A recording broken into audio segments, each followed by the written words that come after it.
Па видете, мислам очигледно дека нашиве парламентарци не сака да спроведат она што е регулирано со закон. И во постоечкиот закон за собрание е предвидено дека собранието треба да има собствено обезбедување.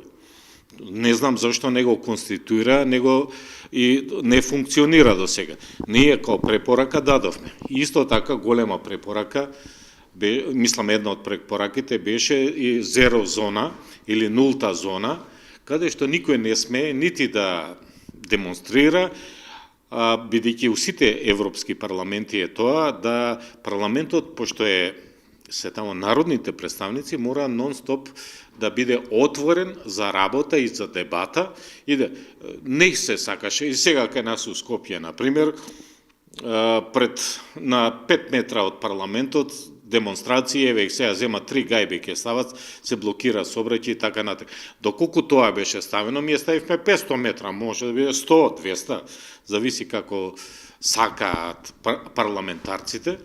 Тие 9, односно 11 препораки да беа усвоени, иако дел е усвоена, мислам дека до ова немаше да дојде дефинитивно, бидејќи ако имаше парламентот собствено обезбедување, немаше да се чека на Чавков и на полиција да дојде специјалци, едноставно внатрешното обезбедување прво ќе реагираше, а потоа ако имаше потреба асистенција на полиција.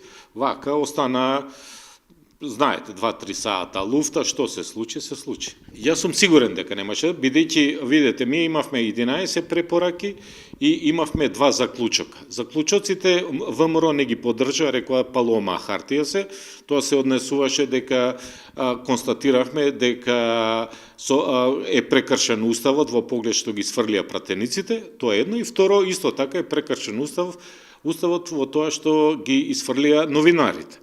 А препораките едногласно беа прифатени и членовите од СДС и од членовите на ВМРО во работната група. Доколку се прифатеа препораките, особено да се конституираше внатрешното обезбедување, ко посебно обезбедување на парламентот, кај што сите парламенти си имаат собствено обезбедување, јас сум сигурен дека до ова немаше да дојде. Тоа се партиски више превирања, после тоа почнаа они да преговараат СДС и ВМРО, ќе биде, ќе нема да биде, едноставно дури пред година дена и донесоа, една од препораките беше и етички кодекс на пратениците, едноставно они гледаат само гола власт. Оно што е вистинско функционирање на парламентот и така натака, мислам, не ги интересира.